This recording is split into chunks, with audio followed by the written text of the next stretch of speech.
Hello, and welcome to the demonstration of how to solve a slant puzzle as featured in the February 2024 newsletter.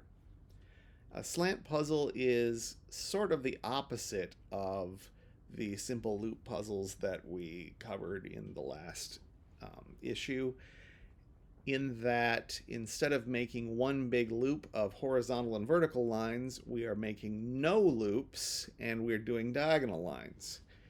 So we're going to get started with some basic observations and then go to some of the more in-depth types of deductions you're going to need in order to solve puzzles like this.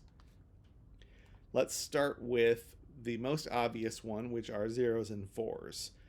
Zeros and fours always give us complete information about that intersection in a slant puzzle. So since the number tells you how many diagonal lines touch that, if we've got a 4, there are only ever 4 cells around it, so we know which direction all of them go in. Similarly, zeros, which will always be on the outside of the grid if there are any zeros, will tell you that all of the slants go in the opposite direction so that they don't touch the zeros. Now the next slightly less easy to see instance are 1s in corners and 2s on edges. These also give full information because there are not enough cells to do anything else. So this 2 at the top has 2 cells below it but no cells above it.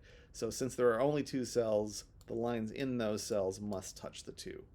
And we can do that same thing over here on the right side. The next thing we can look at is cases where the deductions we've made have already fulfilled the quota of either lines touching a circle or lines not touching a circle.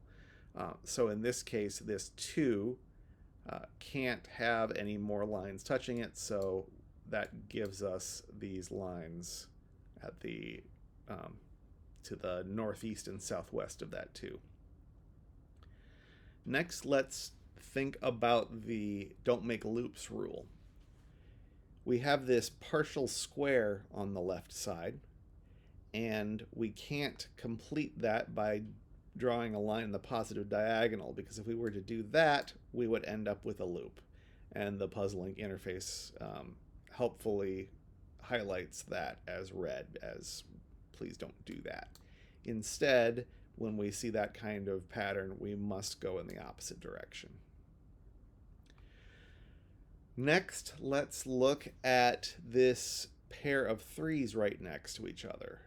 This is a pattern that you'll see crop up and it'll become kind of second nature, but let's talk through the logic here.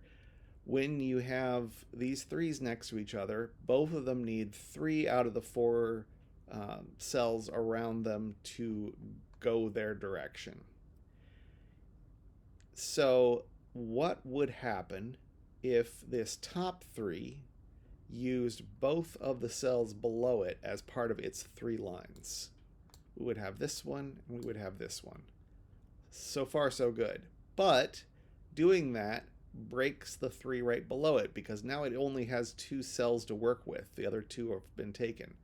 So we can't do that. Which means that this top 3 can only use at most one of these 2 cells, and it needs 3. So it's got to use both of the ones above.